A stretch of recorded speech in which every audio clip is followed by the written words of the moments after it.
Welcome back. இது Puthuyugam FM ஸ்டேஷனின் இனியவை இன்று with Muthu and Anandhi. நம்ம முன்னாடியே சொன்ன மாதிரி இன்னைக்கு வந்து உலக நீர் கண்காணிப்பு தினம் அப்படின்றதுனால அதை பற்றி நிறைய விஷயங்கள் டீட்டெயிலாக பேச போகிறோம். இதை பற்றி பேசுறதுக்காக பூ உலகின் நண்பர்கள் அப்படின்ற அமைப்பில் மிஸ்டர் அருண் வந்திருக்காரு. சார், வெல்கம் டு இனியவை. வணக்கம் சார். இந்த உலக நீர் கண்காணிப்பு தினம் அப்படிங்கிறது எதுக்காக வந்துச்சு, ஏன் வந்துச்சு? இல்லை, நீர் கண்காணிப்பு நாள் அப்படிங்கிறது பார்த்திங்கன்னா 2003 அமெரிக்கன் க்ளீன் வாட்டர் ஃபெடரேஷனுங்கிற அமைப்பால் வந்து தொடங்கப்பட்ட ஒரு கருத்தமைவு. அதோடைய நோக்கம் என்னென்னு பார்த்திங்கன்னா, நமது சுற்றுப்புறத்தில் இருக்கிற நீர்நிலைகளுடைய பராமரிப்பு குறித்தும் அது குறித்தான ஒரு அவேர்னஸுக்கு ஆகுமான ஒரு முன்னெடுப்பாக, விழிப்புணர்வுக்காக இதை வந்து முன்னெடுத்தாங்க. ஸோ 2003 தொடங்கினது வந்து எப்போ 10 வருஷங்களாக நடந்துகிட்ருக்கு. ஆனால் அது பரவலானதுன்னு பார்த்திங்கன்னா கடைசி ஒரு 3 ஆண்டுகளாக தான் இது வந்து உலக நாடுகள் நிறைய இடத்துக்கு அவங்க வந்து பரவலாக கொண்டு போனாங்க. 2006 முதல் அவங்க அமெரிக்கன் க்ளீன் ஃபெடரேஷன் அமைப்பு வந்து ஐசி இன்டர்நேஷ்னல் வாட்டர் அசோசியேஷன், அதோட வாட்டர் என்வரான்மெண்ட் ஃபெடரேஷன் அவங்களோட சேர்ந்து இதை வந்து முன்னெடுத்தாங்க. ஸோ 2006 அவங்களோட சேர்ந்து பண்ணிகிட்ருக்காங்க. ஸோ இதோட நோக்கம் முன்னாடி சொன்ன மாதிரி பார்த்திங்கன்னா, நீர்நிலைகள் குறித்த ஒரு விழிப்புணர்வு. எந்த நிலையில் இருக்குது, ஸோ அதனுடைய தன்மைகள் என்ன, பண்பு நலன்கள் அது மாறி இருக்கா, ஸோ அதை நம்மளை பயன்படுத்துகிற அளவில் இருக்கா, ஸோ அது குறித்தான ஒரு விழிப்புணர்வை வந்து ஒவ்வொரு தனி மனிதனுக்கும் கொண்டு போகணுங்கிற நோக்கத்துக்காக அவங்க வந்து இந்த நாளை வந்து கடைபிடிக்கிறாங்க. ஸோ இது என்னன்னு பார்த்தீங்கன்னா, ஒரு நாள்னு நம்ம இதை சுருக்க முடியாது. மார்ச் 22 டிசம்பர் 31 வரைக்கும் நீங்கள் இதை வந்து செய்யலாம். இதில் பார்த்தீங்கன்னா 2012 இது வந்து வேர்ல்டு வாட்டர் மேனேஜ்மெண்ட் டே சேலஞ்சுன்ற மாதிரி இதை மாற்றினாங்க, இந்த நேம். ஸோ அந்த நேமில் தான் வந்து இப்போ இதை நடத்திட்டுருக்காங்க. ஸோ ஆரம்பத்தில் இது வந்து ஒரு குறைவான எண்ணிக்கையில் வந்து பண்ணிகிட்டு இருந்தபோது, இப்போ சமீபத்தில் ஒரு 2 ஆண்டுகள் முன்னாடி பார்த்தீங்கன்னா ஒரு 4.5 லட்சம் 5 லட்சம் வரைக்கும் ஒரு 70-80 நாடுகளில் வந்து இந்த மாதிரியான ஒரு நிகழ்வு வந்து நடத்திட்டு இருக்கிறாங்க. ஓகே, அமெரிக்காவில் மட்டும் ஸ்டார்ட் ஆனால் கூட இப்போ வந்து ஆல்மோஸ்ட் ஒரு 100 நாடுகளில் வந்து இந்த நாளை வந்து அனுசரிக்கிறாங்க. அங்கே இருக்கிற வாட்டர் லெவல்ஸ், அதோட குவாலிட்டி இதெல்லாம் வந்து செக் பண்ணிட்டு இருக்காங்க. நந்தி, சார், இப்போ வந்து எந்த மாதிரி இடங்களில் இருக்கிற தண்ணீர் வந்து இந்த மாதிரி செக் பண்ண முடியுது? இல்லை, இது வந்து இதுக்கான எந்த நிலைகள்னு அவங்க வரம்புகள் வைக்கல. ஸோ நம்ம ஏரி, குளங்கள் பக்கத்தில் இருக்கிற அனைத்து நீர் ஆதாரங்களையும் நம்ம வந்து இந்த மாதிரியான ஒரு முன்னெடுப்பை வந்து செய்யலாம். ஒன்றும் அது என்னென்னா, அந்த நீர் கண்காணிப்பு, அதாவது அதோடைய உபகரணங்கள் மூலமாக அதோடைய தன்மைகள், நீரின் குணங்களான அதோடைய உயிர்வெளி அளவு, ஆக்சிஜன் டிசால்வ் கண்டென்ட் எவ்வளோ இருக்குது, அமிலத்தன்மை அதில் எவ்வளோ இருக்குது, டெம்பரேச்சர் எவ்வளோ இருக்குங்கிற மாதிரியான அந்த கருவிகள் மூலமாக எடுத்து உங்களுக்கான ஒரு விழிப்புணர்வை அவங்க உண்டு பண்ண முடியுங்கிறதுனால அவங்க அதை செய்கிறாங்க. ஸோ அதை வந்து அவங்க ஒரு வெப்சைட்டில் நம்ம வந்து அதில் பதிவு பண்ணலாம். ஸோ இது உலகெங்கிலும் நம்ம இதை பார்க்கலாம். ஃபேஸ்புக்லேயும் அவங்களுடைய நெட்வொர்க் வந்து சமீப காலத்தில் இருக்குது. அதில் நம்ம வெளியிடலாம். அந்த சார், இந்தியாவில் வந்து இந்த நாளை எந்த அளவுக்கு அனுசரிக்கிறோம், ஏதாவது பண்ணுறோமா நம்ம?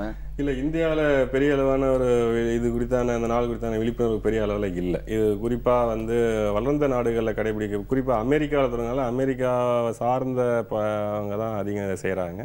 இந்தியாவிலையும் தமிழகங்களையும் இது குறித்தான விழிப்புணர்வோ இதை கடைபிடிக்கிற தன்மைகள்லாம் இன்னும் பரவலாக்கப்படல. சார், ஆக்சுவலாக இப்போ நம்ம ஊரில் எடுத்துக்கிட்டோன்னா இந்த ஆற்றுல குளத்துலலாம் வந்து தண்ணி எந்த அளவுக்கு சுத்தமாக இருக்குது? இல்லை, இது அமிலம்னு சொல்கிறத விட எல்லாமே அதில் கலந்துருச்சு. அமிலம்லேருந்து பிற வேதியியல் பொருட்கள்லேருந்து எல்லாமே வந்து இதில் கலந்து போய் இன்றைக்கி குடிக்கிறதுக்கு, நல்லா குளிக்கிறதுக்கோ எதுக்குமே பயன்பாடற்ற வகையில் வந்து இன்றைக்கி இருக்கிற தமிழக நீர்நிலைகள், குறிப்பாக ஆறுகளுடைய நிலைமை வந்து மாறிடுச்சு. குறிப்பாக அந்த நொய்யல் ஆறுலேருந்து எடுத்துங்க, நொய்யலேருந்து, பாலாறுலேருந்து, காவிரியோட மற்ற கிளையாறுகளான எல்லா ஆறுகளுக்குமான நிலைமை வந்து இன்றைக்கி முற்றா வந்து அசுத்தம் அடைந்து தான் இருக்குது. தோல் பதனிடும் தொழிற்சாலைகளாகட்டும், சாயப்பட்டறைகள் ஆகட்டும், பிற வேதியியல் கழிவுகளாலையும் இன்றைக்கி போயிடுச்சு. இன்றைக்கி நம்ம சென்னை நகரத்தையே கூவம், அடையாறு, பக்கிங்ஹாம் கால்வாயோடைய நிலைமைகளை நம்ம கண்கூடாக பார்க்குறோம். இன்றைக்கி அது வந்து ஆறுன்னு சொன்னால் இன்றைக்கி இருக்கிற தலைமுறைகளுக்கு அவங்க தெரியல. அது வந்து கூவம், சாக்கடைன்ற அளவு தான் பொது புத்தியில் இப்போ இருக்கிற நிலைமையில் வந்து அது தெரியுது.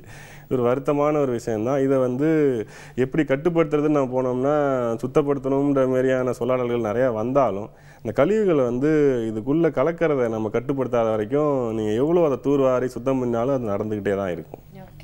ஸோ இப்போ வந்து ப்ரீ ப்ரொடக்ஷன் மாதிரி பார்த்து முடிச்சிருக்கோம். அண்ட் இப்போ அடுத்ததான் இதுலேருந்து வர ரிசல்ட்ஸ்லாம் எப்படி இருக்கும், அண்ட் இந்த ரிசல்ட்ஸ் வந்து யாருக்கு யூஸ்ஃபுல்லாக இருக்குது? இல்லை, இந்த ரிசர்ச் பார்த்தீங்கன்னா ஒரு விவாதங்கள், ஒரு ஒரு விழிப்புணர்வுக்காக தான். ஸோ இதை வச்சுட்டு யாருமே வந்து முடிவெடுத்தோ ஒரு மாற்ற போகிறது கிடையாது. ஒரு விழிப்புணர்வுக்காக இதை வந்து பரவலாக வந்து உலகெங்கிலும் இருக்கிற மக்கள் இளைஞர்கள் செய்கிறதுனால அதை காமனாக அவங்க WW டிசி, அதாவது வேர்ல்டு வாட்டர் மானிட்டரிங் டே சேலஞ்ச் அந்த வெப்சைட்டில் போயிட்டு இதை வந்து அப்லோட் பண்ணுவாங்க. ஸோ அதில் எல்லாமே பார்க்கறதுனால ஒட்டுமொத்தமாக உலக அளவில் இது எப்படி இருக்குது, ஒரு இளைஞர்களுக்கு ஒன்றான ஒரு இதாகவும் கூட இது மாறலாம் ஃபேஸ்புக் மூலமாக.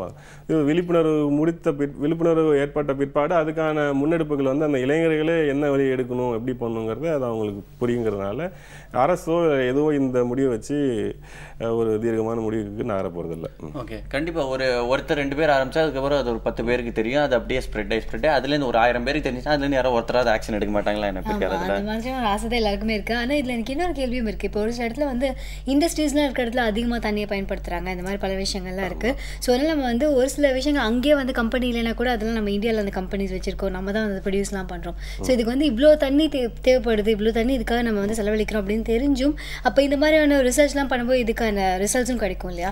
அது தெரிஞ்சும் அப்படியே இந்த மாதிரியான இண்டஸ்ட்ரீஸ்லாம் இன்னும் இருக்குது. இது ஒரு நல்ல கேள்வி. இது வந்து நம்ம இப்போ ஃபுல்லாக அரசியலுக்குள்ளே போயிடும் அப்படின்னு அந்த கேள்விக்கு பதில் சொல்லணும்னா. ஏன்னா நீங்கள் இதை சொல்லணும்னா பொருளாதாரம் குறித்து நம்ம பேச வேண்டியதாக இருக்கும். ஏன்னா இன்றைக்கி இருக்கிற பொருளாதார கட்டமைப்பு வந்து நம்முடைய தற்சார்புக்கான, நம்ம நாட்டுடைய தற்சார்புக்கான பொருளாதார கட்டமைப்பாக இருக்கா, கொள்கைகளாக இருக்கான்னா இல்லை. ஸோ இன்றைக்கி பவானி ஆகட்டும், பாலாறு ஆகட்டும், நொயல் ஆகட்டும் எல்லாமே சாயப்பட்டறை கழிவுகளாலேயும் தோல் பதனிடும் தொழிற்சாலைகளாகவும் நடக்குன்னு சொல்லியிருக்காங்க. ஆனால் அந்த தோல் பதனிடும் தொழிற்சாலைகளில் உற்பத்தி பண்ணுற தோல் பைகளும் செருப்புகளும் நம்ம பயன்பாட்டுக்கான்னு பார்த்தீங்கன்னா கிடையாது. இது ஐரோப்பிய நாடுகளுக்கு ஏற்றுமதி பண்ணுறதுக்காக, திருப்பூரில் செய்கிற இந்த சாயப்பட்டறைகள், ஜவுளி எல்லாமே வந்து ஏற்றுமதிக்காக. இந்தமாரி ஏற்றுமதிக்கு சார்ந்த ஒரு பொருளாதார கட்டமைப்பு வந்து நம்ம பயன்பாட்டுக்கே கிடையாது. ஸோ அப்படிங்கும்போது இந்த பொருளாதார கொள்கையை மாற்றம் செய்யாமல் நீங்கள் எப்படி வந்து சாயப்பட்டறைகளுக்கு நீங்கள் வந்து நிர்பந்தம் செய்ய முடியும்? 0 டிஸ்சார்ஜ் பண்ணுங்கன்னா அவங்களால பண்ண முடியாது. ஸோ அப்படிங்கும்போது நீங்கள் எவ்வளோ தமிழ்நாடு மாசுக்கட்டு கட்டுப்பாட்டு வாரியம் ஆகட்டும், உயர்நீதிமன்றம், உச்சநீதிமன்றம் எவ்வளோ வந்தாலும் எங்களால் பண்ண முடியும். இந்த பொருளாதார கட்டமைப்பில் வந்து நீங்கள் சின்ன மாற்றம் செய்யாமல் நீங்கள் பண்ண முடியாது. இந்த நிலைமை இப்படி இருக்கும் போதே பார்த்தீங்கன்னா தமிழக அரசு வந்து ஜவுளி கொள்கையில் வந்து மறுபடியும் அதை 10 மடங்கு ஆக்கணும்னு இப்போ அறிவிச்சிருக்காங்கன்னு கேள்விப்பட்டோம். ஸோ இதெல்லாம் பார்க்கும்போது அடுத்த தலைமுறைக்கு இப்படி ஒரு ஆறு இருந்ததுங்கிறது நம்ம படங்களில் தான் காட்டலாங்கிறது தெரியுது. ஆமாம், இப்போவே மாதத்தில் ஒரு 3 நாள் தான் பாலாறு கண்ணில் தெரியுது, மற்ற மாதம்லாம் தெரிய மாட்டேங்குது. பொதுவாக வந்து நீர்நிலைகள் சந்திக்கக்கூடும் சிக்கல்கள்னால் என்னென்ன சிக்கல்கள்? நம்ம முதல்ல வந்து கழிவுகள், அதில் தொழிற்சாலை கழிவுகள், ஆலை வேதியியல் கழிவுகள், ஸோ எல்லாமே அதில் கலக்குது.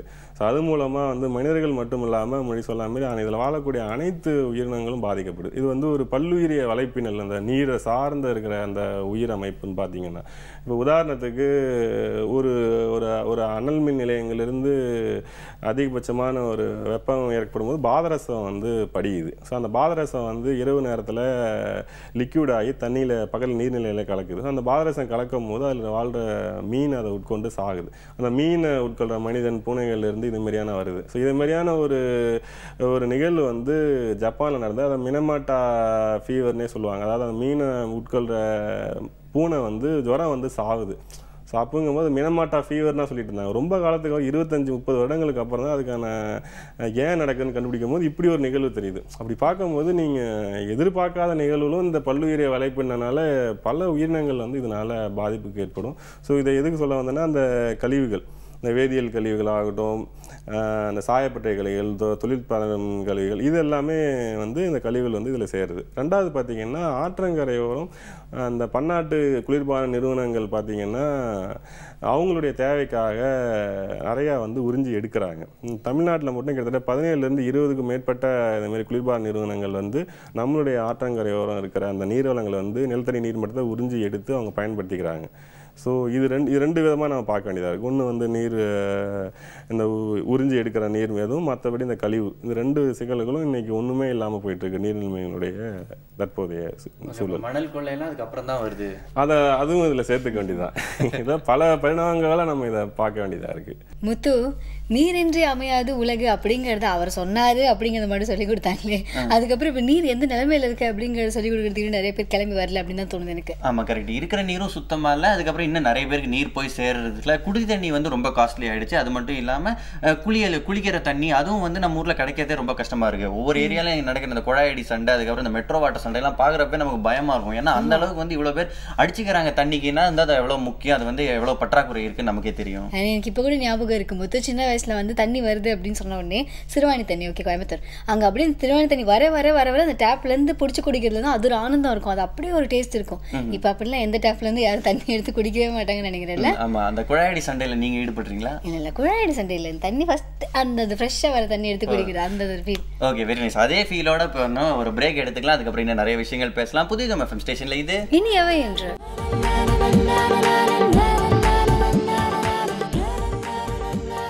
Welcome back. இது புதிய FM ஸ்டேஷனின் இனியவை இன்று வித் முத்து அண்ட் ஆனந்தி. இன்னைக்கு வேர்ல்ட் வாட்டர் மானிட்டரிங் டே அப்படின்றதுனால இதை பத்தி பேசுறதுக்காக மிஸ்டர் அருண் வந்திருக்காரு, பூ உலகின் நண்பர்கள்ல இருந்து. ஆனந்தி, ஒருத்தர் சமீபத்துல ஒரு ஃபேஸ்புக் போஸ்ட் போட்டிருந்தாரு, சென்னை டே கொண்டாடுறதுக்கு நான் பெருமையே படல, நம்ம ஜென்ரேஷன் பெருமை படக்கூடாது அப்படின்னு போட்டிருந்தாங்க. ஏன்னு கேள்வி கேட்டதுக்கு, இருந்த 2 ஆற சாக்கடையா மாத்திருக்கோம், நம்ம ஏன் பெருமைப்படணும்னு கேட்டிருந்தாரு. ஆமா, அது கூடவே சேர்ந்து இன்னொன்று வந்துச்சு, ஐஸ் பக்கெட் சேலஞ்சுன்னு. எதுக்காக யார் பண்ணாங்க அப்படிங்கிறது தெரியாமலே மாத்தி மாத்தி சேலஞ்ச் பண்ணிருக்காங்க. தண்ணி பக்கெட் எடுத்து தண்ணியில ஊத்திக்கிறாங்க. ஆமா, கரெக்ட். தண்ணி கொடுக்குற வேல்யூ அவ்வளவுதான். ஆமா, அதனே ஃப்ரீயா கிடைக்குது, எடுத்து தலையில ஊத்திக்கலாம் அப்படிமா இருக்காங்க. பட் இப்போ அதுவும் காஸ்ட்லி ஆயிட்டே வருது அப்படிங்கிறது இன்னும் அவங்க யாரும் உணரலன்னு நினைக்கிறேன். இன்னைக்கு இந்த மெஷர்மெண்ட் நீர் எவ்வளவுதான் இருக்கு அப்படிங்கறத நம்ம பார்த்துட்டு இருக்கோம். அதை பத்தி நிறைய விஷயங்கள் பேசிட்டு இருக்கோம். தொடர்ந்து பேசலாம். இப்போ அந்த காலத்துல இருந்து இப்போ வரைக்கும் தண்ணி சேகரிக்கணும், தண்ணிக்காக தான் அந்த டேம்ஸ் அப்படிங்கிற விஷயமே கொண்டு வந்தாங்க. ஸோ இது ஆனால் மெயின்டைன் பண்றதுங்கிறது ஒரு பெரிய ப்ராசஸ் தான். ஸோ இதுல கவர்மெண்டோட சப்போர்ட் எந்த அளவுக்கு பாசிட்டிவா இருக்கு? இதுவும் ஒரு கடினமான கேள்வி தான். என்னன்னு சொல்ல போனால், இப்போ நீங்கள் டேம் சொல்லும்போது நான் அதை சொல்கிறேன். இப்போ இந்த திருப்பூர் பகுதியில் இருக்கிற அந்த நொய்யல் கழிவுகள் சேர்ந்தனால அதிலிருந்து அதை மையமாக வச்சு ஒரு டேம் ஒரத்தப்பாளையம் அணை ஒன்று கட்டினாங்க. அதில் இந்த கழிவுகள் எல்லாமே அங்கே போய் தேங்கினதுனால அந்த டேம் தண்ணியை பாசனத்துக்காக கட்டப்படுது. ஆக்சுவலாக திருப்பூர் மாவட்டமாக அந்த பகுதியில் இருக்கிறது. ஆனால் அந்த டேமை திறக்கக்கூடாதுன்னு மக்கள் போராடுறாங்க. ஏன்னா அதோடைய விஷத்தன்மை எங்கள் எல்லாமே பாலாயிடணும். இந்த டேமை திறக்கக்கூடாதுன்னு போராட்டம் பண்ணது இங்கே தான் நடக்கும்னு நான் நினைக்கிறேன். திறங்குன்னு போராட்டம் பண்ணியிருப்பீங்க. அப்படின்னு பார்த்தீங்கன்னா எந்த அளவுக்கு அது அரசு சமூக நலன் சார்ந்த விஷயங்களில் நீர் மேலாண்மையில திட்டத்தை எடுக்குதுங்கிறத நம்ம தெரிஞ்சிக்க வேண்டியதான் மறைமுகமாக. ஓகே, இப்போ அரசு சார்ந்த நீங்கள் சொன்னீங்க, இப்போ தனிநபராக நம்ம நம்மளோட நீர் இதெல்லாம் பாதுகாக்கணும்னா நம்ம என்ன பண்ணணும்? இல்லை, அதான் இந்த மாதிரியான விழிப்புணர்வு நிகழ்வுகளை நம்ம பரவலாக நிறைய பேர்கிட்ட கொண்டு போகணும். ஸோ இது ஒருத்தவங்க 2 பேரோட நிற்காமல் நிறைய இளைஞர்கள்லாம் சேர்ந்து அருகில் இருக்கிற அவங்க பகுதியில் இருக்கிற நீர்நிலைமைகள் இருந்த இந்த மாதிரியான அது அசுத்தம் எந்த அளவுக்கு ஆயிருக்கு அந்த நீர்நிலைமைங்கிற ஒரு புள்ளிவிவரங்கள்லாம் சேகரித்து அவங்களுக்குள்ள ஒரு கட்டமைப்பு உறவுகள் ஏற்படுத்திக்கிட்டு அதை நம்ம எப்படி தடுக்கலாங்கிறத தனிநபர் மூலமாக பண்ணுறதுங்கிறது இப்போ இருக்கிற இதில் அசாத்தியமான சூழல் தான். இப்போ நீங்கள் இது எல்லாமே தொழில்துறை சார்ந்த பொருளாதார கொள்கைகளாக இருக்கிறதுனால, நீர்நிலை அழிகிறதுனால தனி மனிதர்களாக நீங்கள் ஒரு சின்ன சின்ன பதிவுகளை மக்கள்கிட்ட இது மூலமாக கொண்டு போகலாம், பரவலாக்கலாம். அப்படிங்கும் போது தான் இது ஒரு பெரிய அழுத்தம் பெறும். இதோடைய முக்கியத்துவம் என்ன அப்படின்னு. ஏன்னா நீங்கள் சொன்ன மாதிரி தமிழக மக்களுக்கு குறிப்பாக நீரும் சோறும் விற்பனைக்கல்லங்கிற ஒரு பழமொழியே உண்டு. ஏன்னா அவங்க ஆனால் இன்னைக்கு பார்த்தீங்கன்னா நீருங்கிறது ஒரு விற்பனை பொருளாக தான் இருக்குது. 40 ரூபா சார் ஒரு கேன். ஆமாம், பால் விலையோட நீர் விலை அதிகமாகிட்டு. தனியார் நிறுவனங்கள் தான் நீரை விற்கிறாங்கன்னா அரசு இன்னைக்கு நடக்குது. இதை நம்ம கேட்க போனீங்கன்னா கம்மியான விலைக்கு தானே தராங்க, நீங்கள் ஏன் அதை வாங்கக்கூடாதுன்னு கேட்குறாங்க. 10 ரூபாய்க்கு வாங்கிக்கிறது நல்லது தான். ஆனால் நம்ம ஏன் என்ன கேள்வி கேட்க மறுக்கிறோன்னா, ஏன் அரசு இலவசமாக நீரை விநியோகிக்கக்கூடாது? நீருங்கிறது ஒரு வர்த்தக பண்டம் கிடையாது. நீர் ஒரு அடிப்படை உரிமை. ஸோ அப்படிங்கும்போது அரசு அது செய்கிறது அவங்களுடைய கடமைங்கிறத யாரும் வற்புறுத்தலையே தவிர 10 ரூபாய்க்கு கொடுக்கறது வாங்குறோங்கிறது தான் இங்கே முன் நிற்கிது. ஒரு டிரான்சிஷன் பார்க்கலன்னா நமக்கு இது ஒரு பெரிய விஷயமா தெரிஞ்சிருக்காது. இப்போ நம்மளும் டேப்ல தண்ணி பிடிச்சி குடத்துல தண்ணி பிடிச்சலாம் அந்த ஒரு காலம்லாம் இருந்திருக்கு. பட் இப்போ மோஸ்ட்லி இந்த கேன்சல் எல்லாம் மாறினது எப்போ அந்த டிரான்சிஷன் நடந்தது? ஏன் இந்த டிரான்சிஷன் பார்த்தீங்கன்னா அந்த நகர்மயமாக்கல், அதாவது அதிகமான மக்கள் ஒரு நகரத்தில் குமியும் போது அவங்களுக்கான நீர் தேவைகள் அதிகமாகும். ஸோ அப்படிங்கும்போது அந்த நீர் விநியோகங்கிறது அரசாலேயே செயல்படுத்த முடியல. மெட்ரோ தண்ணியை எத்தனை பேர் இன்னைக்கு குடிக்கிறாங்க? நம்பி இருந்தோம்னா தண்ணியை குடிக்க முடியாது இன்னைக்கு யாரும். ஸோ அப்படிங்கும்போது இதை ஒரு வாய்ப்பாக பயன்படுத்தி தனியார் நிறுவனங்கள் உள்ளே வராங்க. ஸோ அப்படி கடந்த 4 நூற்றாண்டுகளும் குறைவாக தான் இது நடக்குது. அவங்க என்ன பண்ணுறாங்கன்னா, ஒரு நாளைக்குன்னு சொல்ல பார்த்தீங்கன்னா கேன் லிட்டர்னால 4.5 லட்சம் நீர் ஒரு நாளில் சென்னையிலேயோ நம்ம பயன்படுத்துகிறோம். அது அருகில் இருக்கிற சென்னையை பொறுத்த வரைக்கும் அருகில் இருக்கிற செங்கல்பட்டு மாவட்டம், திருவள்ளூர், அங்கிருந்து கிராமங்கள்லேருந்து நிலத்தடி நீரை உறிஞ்சி கொண்டு இங்கே நீர் விநியோகத்தை அவங்க மேற்கொள்கிறாங்க. ஸோ இந்த கேன் வாட்டர் இல்லைன்னா இன்றைக்கி நகரத்தில் குடி தண்ணீருக்கே இல்லாத ஒரு நிலைமையை நம்ம சமீபத்தில் பார்த்தோம். அவங்க ஒரு போராட்டம் பண்ணாங்க. ஸோ எல்லாமே நின்று போச்சு. ஓகே, தமிழ்நாடை பொறுத்தவரை நம்மளோட நீர்நிலைகள் என்ன நிலைமையில் இருக்குன்னு சொல்ல முடியுமா?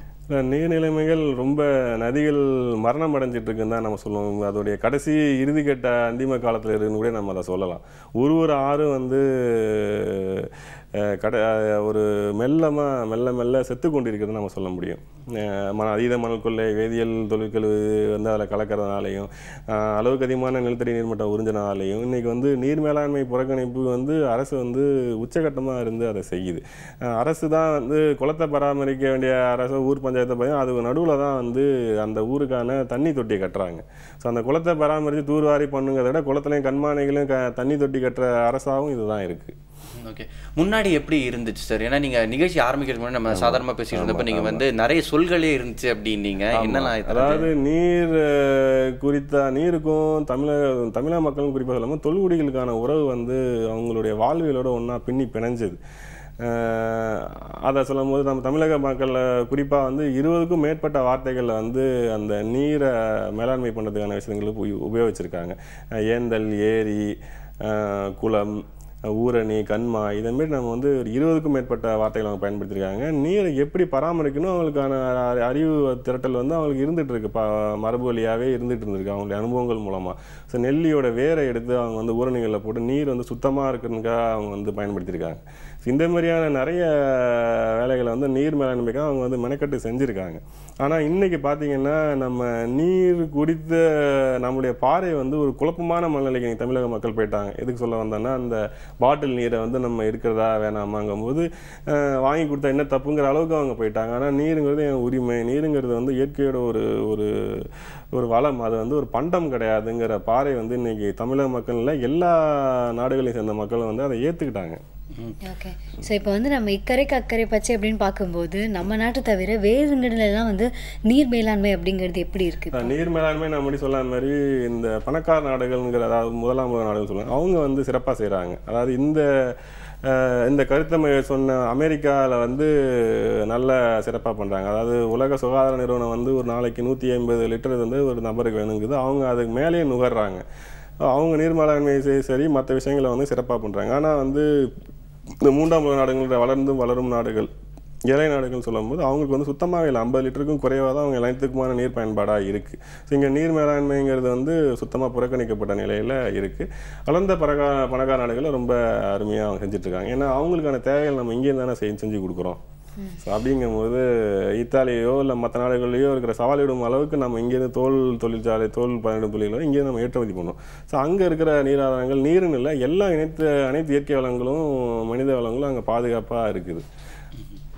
ஓகே, இப்போ வந்து இதுக்கான அவேர்னஸ் இதெல்லாம் கொண்டு வரதான் கண்டிப்பாக நம்ம வந்து ஸ்கூல், அதுக்கப்புறம் காலேஜ் யங்ஸ்டர்ஸ் கிட்டே தான் நம்ம வந்து ஆரம்பிக்கணும். நீங்கள் வந்து ஸ்கூல்லாம் படிக்கிறப்ப இந்த என்விரான்மெண்டல் சயின்ஸ் இதெல்லாம் படிச்சிருக்கீங்களா? ஆமாம், அப்போல்லாம் அந்த EVS அப்படின்னு எழுதி வச்சிருப்போம். ஆமாம், பீரியட்ல இப்போலாம் கூட காலேஜ் லெவலில் கூட கம்பல்சரி ஆக்குனாங்க சில வருஷம் முன்னாடி சுப்ரீம் கோர்ட் ஆர்டர் படி. ஆனால் அதில் கூட நிறைய பேர் அந்த என்விரான்மெண்டல் சயின்ஸ் கிளாஸில் வந்து வேற ஏதோ பாடம் நடத்திக்கிட்டு இருந்ததா கூட நம்ம வந்து கேள்விப்பட்டோம். ஆமாம், ஸ்கூல் டேஸ்லேயே வந்து அந்த பீரியட் எதுக்கு வேஸ்ட் பண்ணணும் அப்படின்னு சொல்லிட்டு பல டீச்சர்ஸ் நமக்கு டெஸ்ட் வைக்கிறதாகட்டும், இல்லை வந்து அவங்க சப்ஜெக்டை வந்து இன்னும் கான்சன்ட்ரேட் பண்ணியிருக்காங்க. இந்த மாதிரி விஷயங்கள் நடந்து தான் இருந்தது. ஆமாம், கரெக்ட். ஏன்னா இப்போ நம்ம நாட்டில் வந்து நீர்நிலைகள் அழியிறது, அதுக்கப்புறம் மரங்களை நம்ம அதிகமாக வெட்டுறதோ, ஏன்னா கடைசியாக நம்ம ஸ்கூலில் வந்து இதெல்லாம் படிக்காமல் போனதுனால வரக்கூடிய விளைவுகள்னு கூட நம்ம வந்து சொல்லலாம். சரி, இந்த மாதிரி அவேர்னஸ் வந்து யங்ஸ்டர்ஸ் கிட்ட ஏற்படுத்தணும்னா என்னெல்லாம் பண்ணலாம்? இல்லை, இந்த மாதிரியான காம்பெயின், இந்த மாதிரி விழிப்புணர்வு வந்து அவங்க அதிகமாக முகம் கொடுத்து அதெல்லாம் செய்யணும். ஸோ இதை வந்து ஒரு பரவலாக்கப்படணும். ஸோ நீருங்கிறது வந்து அது ஏதோ நீர் மேலாண்மை, நீர் விநியோகங்கிறது அரசு மட்டும்தான் முடிவெடுங்கிறது இல்லாமல் நம்முடைய பங்கேற்பும் அதில் அவசியமாக இருக்கணும். ஸோ அந்த மாதிரியான ஒரு வந்து அவங்களுடைய பங்கேற்பும் அது குறித்தான விவாதங்கள் அதிகமாகும் போது தான் இதுக்கான அடுத்த கட்டத்தை நோக்கி நம்ம வந்து நகரும் இந்த சிக்கல். அப்போ இருக்கிற ஒரு 4 ஆறும் ஃபுல்லாக மரணம் அடைஞ்சதுக்கு அப்புறம் அந்த விழிப்புணர்வு வரும்னு நினைக்கிறீங்களா? இல்லை, ஏற்கனவே அதுமாரி கிட்டத்தட்ட ஆயிடுச்சு இல்லைங்களா. இன்றைக்கி பாலாறும் நொய்யலும் ஒன்றுமே இல்லாமல் போயிடுச்சு. இது வந்து தெரியாத, இதை யாருக்கும் இது எல்லாமே தெரிஞ்ச விஷயம்தான். தெரிஞ்சு இப்படி இருக்கும்போது இது இன்னும் நமக்கான சக்தியை வந்து நம்ம இன்னும் அதிகப்படுத்திக்கணும் தான் நான் நினைக்கிறேன். ஓகே, இந்த கடல் நீரை குடிநீர் ஆக்குறது இதெல்லாம் வந்து சாத்தியமானதா? பல நாடுகளில் நடக்கிறது. இது சாத்தியமானதாங்கிற கேள்விக்கு முன்னாடி நம்ம இவ்வளோ நாள் வந்து இருக்கிற நீர்நிலைமைகளை பாதுகாக்க தவற ஒரு அரசு தான் வந்து கடல் நீரை குடிநீர் ஆக்குது என்ற ஒரு கான்செப்டுக்கே வருது. நீ இருக்கிறத பாதுகாத்தீங்க, மழைநீரை சேகரிங்க, இருக்கிற ஒரு ஒரு நீர் நிலையங்களை பராமரிச்சிங்கனாலே நீங்கள் ஏன் வந்து இந்த ஆப்ஷனுக்கு நீங்கள் போகிறீங்க? கடல் நீர் குடிநீர் ஆக்கிறது பார்த்தீங்கன்னா அது முழுசாக கடல் நீருடைய பண்பு நலங்கள் வந்து குடிநீருக்கு அப்படியே நேர் எதிராக இருக்குது. அதோடைய வேதியியல் பண்புகள் எல்லாமே நீங்கள் வந்து பல வேதியியல் ப்ராசஸ் பண்ணி செயல்முறைக்கு உட்பட்ட பிறகு தான் வந்து அது வந்து குடிக்கிறதுக்கான ஒரு இதாக மாற்றப்படுது. அப்படின்னா அதில் எவ்வளோ கெமிக்கல் ப்ராசஸ் உள்ளே இருக்குங்கிறத நீங்கள் தெரிஞ்சுக்கலாம். இருக்கிறத விட்டுட்டு இதை பராமரிக்கிறதை விட்டுட்டு இவங்க வந்து தும்ப விட்டு வாழை பிடிச்சக்கான்னு சொல்கிற மாதிரி தான் நம்ம அதில் இருக்குது. அதை நீங்கள் இன்னும் உள்ளே போய் அரசியலில் கலந்து பேசணுன்னா அந்த கடல்நீரை குடிநீர் ஆக்கிற திட்டத்துக்குள்ளே வந்து பொருளாதாரம் சார்ந்த அதை செய்கிற நிறுவனங்களுடைய நலன்களுக்கு இருக்குமோங்கிற நமக்கு ஐயமும் வருது. ஸோ அதுக்காக கூட இவங்க நம்ம நீர் பராமரிப்பை காலி பண்ணுறாங்களான்ற கூட நம்ம யோசிக்கலாம். ஓகே, இப்போ வந்து முக்கால்வாசி நேரங்கள்லாம் சொல்ல முடியாது, பட் ஒரு சில நேரங்களில் வந்து நம்ம வந்து கை காட்டுறதுக்கு ஒருத்தங்க வேணுமே அப்படிங்கிற மாதிரி நம்ம வந்து அரசாங்கத்தை ஒரு சில இடத்துல வச்சுட்டோம். ஏன்னா நம்ம சைட்லேருந்து ஒரு பங்களிப்பு அப்படிங்கிறத வந்து மறந்துட்டோம் அப்படின்னு கூட சொல்லலாம். ஏன் அது கவர்மெண்ட் பண்ணல, ஏன் அது கவர்மெண்ட் பண்ணல அப்படிங்கிற மாதிரி நம்ம போயிட்டோம். ஸோ வந்து இப்போ பர்சனலாக நம்ம காமன் பப்ளிக் வந்து நீர் அப்படிங்கிறத எந்த அளவுக்கு பார்க்குறாங்க, அவங்களுக்கு இந்த அவேர்னஸ் எந்த அளவுக்கு இருக்குது?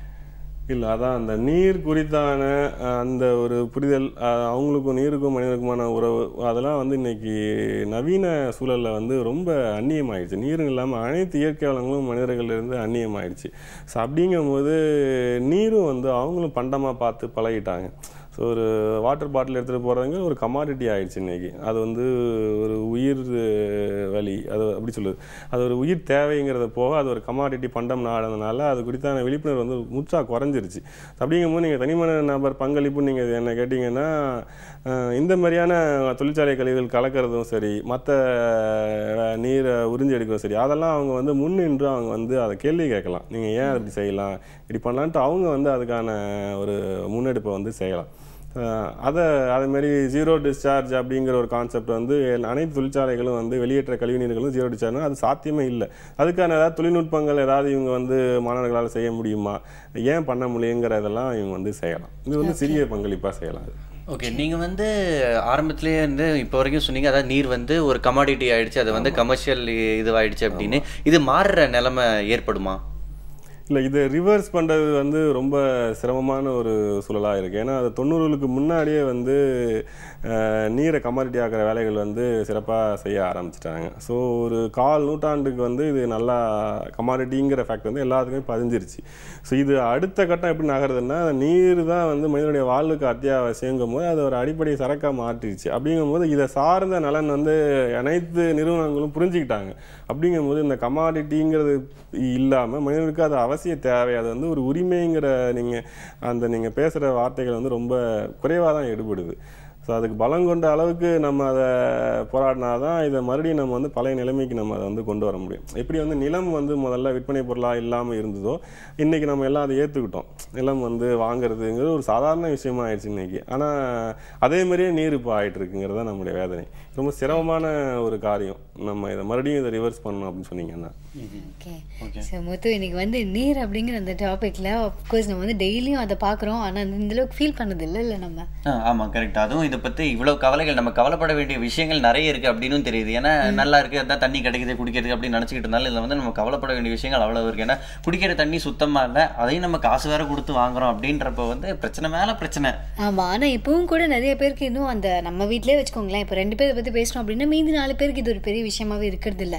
ஸோ இதுக்கான அவேர்னஸ் இன்னும் போய் ரீச் ஆகலை அப்படிங்கிறது தான் உண்மை. பட் அதை தான் நம்ம இன்னைக்கு பண்ணிட்டு இருக்கோம் அப்படின்னு நினைக்கிறேன். மொத்தம் ஆமாம், கண்டிப்பாக இதை பற்றின வந்து நம்ம இன்னும் நிறைய பேசணும், அதுக்கப்புறம் நிறைய கேள்விகள் கேட்கப்படணும், அதுக்கப்புறம் நம்மளோட ஆறுகள்லாம் மீண்டும் நமக்கு கிடைக்கணும், எல்லாம் நடந்தால் நல்லது. ஆமாம், ஸோ எனிவே ரொம்ப ரொம்ப நன்றி சார். இன்னைக்கு வந்து இதை பற்றி ரொம்ப தெளிவாக நிறைய விஷயங்கள் பேசுனீங்க. ஒரு சில விஷயங்கள் வந்து ஓப்பனாக சொல்ல முடியல அப்படின்னா கூட அது வந்து கொஞ்சம் டீட்டெயிலாக ஒரு ஸ்பார்க் கிரியேட் பண்ணுற மாதிரி ரொம்ப டீட்டெயிலாக சொன்னீங்க. Thank you so much. ரொம்ப நன்றி சார்.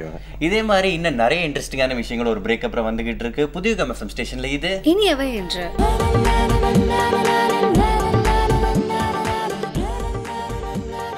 Welcome back. இது புதிய FM ஸ்டேஷனின் இனியவை இன்று வித் முத்து அண்ட் ஆனந்தி. நீர் கண்காணிப்பு தினம் அப்படின்றதுனால அதை பற்றி நிறைய விஷயங்கள் பேசணும். அதாவது பேசிக்காக வந்து நம்மளால் முடிஞ்சது பண்ணணும். அதுக்கப்புறம் லெட்ஸ் ஹோப் கவர்மெண்ட்டும் ஸ்டெப்ஸ் எடுத்து வந்து நீர்நிலைகள் எதெல்லாம் வந்து பாதிக்கப்படுதோ வந்து அதெல்லாம் சரி பண்ணுவாங்க. ஆமாம், முதல்ல நம்ம கான்ட்ரிபியூஷன் இருக்கணும், அதுக்கப்புறம் தான் வந்து மற்றவங்க கிட்ட நம்ம ஏதாவது ஹெல்ப் அப்படின்னா கூட கேட்க முடியும். ஆமாம் இல்லையா? ஸோ அந்த மாதிரி விஷயங்கள் தான். ஆனால் வந்து இப்போ நம்ம என்ன பேசிட்டு இருந்தோம்னா அந்த டேம் பற்றிலாம் கூட அவர் பேசினார். ஸோ அந்த காலத்துலேயே வந்து நீர் தேவை, இந்த மாதிரி விஷயங்கள்லாம் வந்து டேம் தேவை அப்படின்னு சொல்லலாம் கஷ்டப்பட்டு அதெல்லாம் கட்டியிருப்பாங்க இல்லையா? பட் அது வந்து பராமரிக்கிறதுக்கு இப்போ சண்டை போட்டுக்கிட்டு இருக்கோம் மாற்றி மாற்றி. ஆமாம் கரெக்ட். தமிழ்நாடு எடுத்துக்கிட்டோன்னா வந்து பக்கத்தில் இருக்கிற எல்லா மாநிலங்களோடையும் நீர் அப்படின்னு எடுத்தாலே பிரச்சனை, ஏன் தான் நமக்கு மட்டும் தர மாட்டேங்கிறாங்களோ அப்படின்ற ஒரு ஆதங்கம் வேறு நமக்கு இருக்குது. ஆமாம், நம்ம வந்து ஒரு ஸ்பெஷல் சிட்டிசன்ஸ் மாதிரி ஆகிட்டோம், நமக்கு வந்து தர மாட்டேங்கிறாங்க. பட் ஸ்டில் இந்த அந்த காலத்தில் வந்து எப்படி இதெல்லாம் பிளான் பண்ணியிருப்பாங்க முத்து? கண்டிப்பாக ரொம்ப பெரிய எஃபர்ட் இருந்திருக்கும். ஏன்னா இப்போயாவது டெக்னாலஜி இருக்குது, பெரிய பெரிய கிரேன்லாம் இருக்குது, அதை வச்சு பண்ணலாம். அந்த காலத்தில் இதெல்லாம் எப்படி பண்ணியிருப்பாங்க, ஆச்சரியமாக இருக்குது நினைக்கிறப்ப. அப்போவே அவங்க பிளான் பண்ணியிருக்காங்க. அப்படிங்கிறதுனால நம்ம தமிழர்களோட நீர் மேலாண்மை பற்றி தான் இன்னைக்கு தமிழருவம் பகுதியில் நிரஞ்சன் பார்த்தி அவர்கள் பேச போகிறாங்க. பார்த்துடலாமே. மழை நீரை வந்து ஒழுங்கான முறையில் சேமித்து அதை பராமரித்து வயல்வெளிகளுக்கு அந்த நீரை வந்து பயன்படுத்த வேண்டும் அப்படிங்கிற அந்த கொள்கை அந்த காலத்தில் எல்லா மன்னர்களுக்கும் இருந்தது. இன்றைய நிகழ்ச்சியில் இந்த மழை நீர் சேமிப்பது எவ்வளவு முக்கியத்துவம், இந்த நீர்நிலைகள் பராமரிப்பது எவ்வளவு சிறப்பு வாய்ந்தது அப்படிங்கிறத பகுதியாக நம்ம பல்வேறு பாடல்கள் மூலமாக பார்க்க இருக்கிறோம். முதல்ல இளங்கோவடிகள் ஐயா சிலப்பதிகாரத்தில் எழுதிய ஒரு முக்கியமான ரொம்பவே அருமையான பல முக்கியமான கருத்துக்களை உடைய சிலப்பதிகார பாடல் வரிகளை எல்லாரும் இப்போ தெரிஞ்சுக்கலாம். இடியுடை பெருமழை எய்தா ஏக பிழையா விளையுள் பெருவளம் சுரப்ப மழை பிணித்து ஆண்ட மன்னவன். இந்த பாடலில் கடைசி வரியில் நீங்கள் பார்த்தீங்க அப்படின்னா மழை பிணித்து ஆண்ட மன்னவன் அப்படின்னு முடிக்கிறாரு இளங்கோவடிகள். இந்த வரிக்கு என்ன பொருள் அப்படின்னா, எந்த ஒரு மன்னவன் இந்த பெய்கின்ற மழை நீரை ஏரி குளம் இது போன்ற நீர்நிலைகளில் ஒழுங்காக பராமரித்து சேமித்து அதை சரியான சமயத்தில் வயல்வெளிகளுக்காக பயன்படுத்துகின்றானோ அவன்தான் இந்த உலகத்துடைய சிறந்த மன்னவன் அப்படின்னு சொல்றாரு இளங்கோவடிகள். மிகச்சிறந்த சங்க இலக்கிய புலவர்களில் ஒருவரான கபிலர் கூட இதே வரிசையில் ஒரு முக்கியமான கருத்தை தன்னுடைய ஒரு பாடலில் பதிவு பண்ணியிருக்காரு. அந்த பாடல் கூட புறநானூறு என்கின்ற அந்த இலக்கியத்தில் இடம்பெற்றிருக்கு. இந்த பாடல் மூலமாக கபிலர் ஐயா என்ன சொல்ல வர்றார் அப்படின்னா, ஒரு ஏரி நீங்கள் வெட்டணும் அமைக்கணும் என்று முடிவெடுத்தால் அது எவ்வாறு அமைக்கப்பட்டிருக்கணும், அதற்கான இலக்கணங்கள் என்ன அப்படிங்கிறது ரொம்ப அழகாக சொல்கிறாரு. அந்த பாடல் வரிகளை இப்போ பார்க்கலாம். அறையும் பொறையும் மணந்த தலையா எண்ணாள் திங்கள் அணைய கொடுங்கரை தென்னீர் சிறுகுளம் கீழ்வது மாதோ. அவர் என்ன சொல்றார் அப்படின்னா, ஒரு ஏரி வந்து எந்த வடிவத்தில் தெரியுமா இருக்கணும், இப்போ 8ஆம் நாள் பிறை இருக்கு இல்லையா, அந்த 8ஆம் நாள் பிறையினுடைய வடிவத்தில் இந்த ஏரி இருக்கணுமா. அது மட்டும் கிடையாது, இந்த ஏரியினுடைய நீளம் குறைவாக இருக்கணுமா. அது மட்டும் கிடையாது, இந்த ஏரியினுடைய கொள்ளளவு அதான முக்கியம், அந்த கொள்ளளவு ரொம்ப அதிகமாக இருக்கணுமா. இந்த 3 இலக்கணங்கள் அமைய பெற்றால்தான் அது ஒரு சிறந்த ஏரியாக கருதப்படும் அப்படின்னு சொல்லி முடிக்கிறாரு கபிலர். 11 கீழ்கணக்கு நூல்களில் ஒன்றான சிறுபஞ்ச மூலம் என்கின்ற நூலில் அந்த நூலினுடைய ஆசிரியர் இந்த நீர் மேலாண்மையை சார்ந்து ரொம்ப அற்புதமான ஒரு செய்தியை நமக்காக சொல்லியிருக்காரு. இந்த நூலினுடைய ஆசிரியர் பெயர் காரி ஆசான். குளந்தொட்டு கோடு பதித்து வழிசித்து உளந்தொட்டு உழவயலாக்கி வளம் தொட்டு பாடுபடும் கிணற்றோடு என்று ஐம்பார் கடுத்தான் ஏகு சுவர்க்கு இனிது. குளந்தொட்டு இதான் வந்து பாடலுடைய முதல் வரி. தொட்டுனா இந்த இடத்தில் தொடுதல் அப்படிங்கிற பொருள் கிடையாது, தோண்டுதல் அப்படிங்கிற அந்த பொருள். குளத்தை முதல்ல நீங்க வந்து தோண்டிக்கொள்ள வேண்டும். அதற்கு பிறகு குளத்தின் இரு பக்கங்களிலும் நீங்கள் வந்து கரையை உயர்ந்த கரைகளை எழுப்பிக் கொள்ள வேண்டும். இந்த 2 வேலைகளையும் செய்து முடித்த பிறகு நீங்க என்ன செய்யணும் அப்படின்னா, வாய்க்கால் வெட்டணும். அதோட உங்க வேலை வந்து முடியல. இந்த குளத்தில் இருக்கக்கூடிய நீர் தான் ஒவ்வொரு வீட்டினுடைய கிணற்றில் இருக்க வேண்டிய நீராகவும் அமையணும். இந்த குளத்து நீர் என்பது ஒரே சமயத்தில் விவசாயத்துக்காகவும் அதே சமயத்தில் குடிநீராகவும் பயன்படுத்தப்பட்டிருப்பது தான் இந்த பாடல் சொல்ல வருகின்ற அந்த கருத்து. இப்போ குளத்துக்கு வந்து நீர் வரத்து இருக்கு இல்லையா, இந்த நீர் வருகின்ற வழி அது எவ்வாறு அமைக்கப்பட்டிருக்கணும், அதோடைய முக்கியத்துவம் என்ன அப்படிங்கிறத சில அழகான ஊமைகள் மூலமா இந்த திரிகடுக பாடலாசிரியர் நமக்காக விளக்குறாரு. அந்த பாடல் வரிகளை இப்போ எல்லாரும் பார்க்கலாம். வாய் நன்கமையா குளனும் வயிறார தாய்முலையுண்ணா குழவியும் சேய்மரபில் கல்வி மாண்பில்லாத மாந்தரும் இம்மூவர் நல்குறவு சேரப்பட்டார். இந்த பாடல்ல சில அழகான ஓமைகளை வந்து பாடலாசிரியர் பயன்படுத்தி இருக்கிறார் அப்படின்னு பார்த்தோம். அது என்ன அப்படின்னா, எப்படி தாய்ப்பாலை அருந்தாத ஒரு குழந்தை சிறப்பான நலங்களையும் வளங்களையும் பெற முடியாதோ, கல்வியே கற்காதவன் அதன் மூலமாக எப்படி எந்த ஒரு பயனையும் அனுபவிக்க முடியாதோ, அதே போல ஒரு குளத்தினுடைய வாய் நன்கு அமைக்கப்படாவிட்டால் அந்த குளம் வந்து நன்றாக வெட்டப்பட்டிருந்தாலும் அந்த குளம் மூலமாக பெரிதாக பயன் ஒன்றும் கிடைக்காது அப்படின்னு சொல்றாரு இந்த திரிகடுக பாடல் ஆசிரியர். புதுசாக ஏதாவது ஒன்று கண்டுபிடிக்கும் போது சூப்பர்ல அப்படின்னு சொல்கிறத விட அப்பவுமே இதெல்லாம் கண்டுபிடிச்சிட்டாங்களா அப்படின்னு நினச்சி பார்த்து வேக்கிறது தான் இப்போ நம்ம தமிழ் பகுதியில் ரொம்ப ஜாஸ்தியாகவே இருக்குல்ல மொத்தம். ஆமாம், அது நடுவில் எங்கேயோ ஒரு பெரிய லிங்க் மிஸ் ஆயிருக்கு, நடுவில் கொஞ்சம் பக்கத்தை காணும். ஆமாம்மா, நிறைய பேர் வந்து மறந்துட்டாங்க, இல்லை கம்யூனிகேட் பண்ண மறந்துட்டாங்கன்னு நினைக்கிறேன் இல்லையா. ஸோ இந்த இம்பார்ட்டன்ஸ், நீரோட இம்பார்ட்டன்ஸ் என்ன திருவள்ளுவர் சொல்லியிருக்காருல, இப்போ நீங்கள் படிச்சிங்கல்ல, புக்கில் மட்டும் படிச்சிங்களா, அதுக்கப்புறம் வந்து நடைமுறையில் பயன்படுத்துறீங்களா இல்லை அப்படிங்கிற மாதிரியான கேள்விகள்லாம் கேட்க மாட்டாங்க. திருவள்ளுவர் நீரை பற்றி என்ன சொன்னார், என்ன சொல்கிறாரு, அவங்க எத்தனை குரல்லாம் எழுதியிருக்காரு நீங்கள் இப்படி கேட்டீங்க. ஓகே, சமாளிக்கிறீங்க. சரி, ஒரு பிரேக்லையாவது அதை டப் அடிச்சுட்டு வரீங்களா? முன்னாடியே அதை சொல்லியிருந்தேன் முத்து, நீங்கள் தான் மறந்துட்டீங்க போல இருக்கு. ஓகே, சரி, பரவாயில்ல, மன்னிச்சிருங்க ஆனந்தி. இப்போதைக்கு ஒரு பிரேக் எடுத்துக்கலாம், அதுக்கப்புறம் இன்னும் நிறைய விஷயங்கள் வந்துகிட்டு இருக்கு புதிய எஃப்எம் ஸ்டேஷன்ல. இது இனியவை என்ற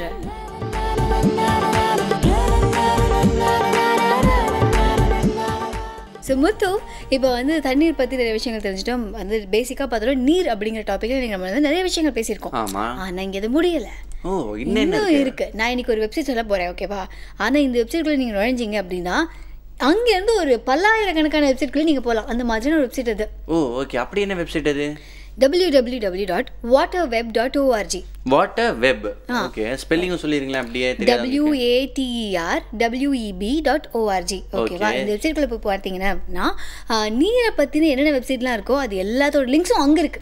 ஓகே. அதை தவிர இந்த வாட்டர் மேனேஜ்மெண்ட், வாட்டர் ரிசர்ச், அதுக்கப்புறம் வாட்டர் கன்சர்வேஷன் பத்தின நிறைய விஷயங்களும் இருக்கு. மூணுமே ரொம்ப இன்டர்ரிலேட்டடான டாபிக் மொத்தம். வாட்டர் பத்தி முதல்ல ரிசர்ச் பண்றோமா, அப்புறம் அதை கன்சர்வ் பண்ண நினைக்கிறோமா, அப்புறம் மேனேஜ் பண்றோமா, ஸோ இது எல்லாத்த பத்தியும் என்ன நீங்க தெரிஞ்சுக்கணும் அப்படின்னாலுமே எல்லாத்துக்குமே வெப்சைட் இருக்கு.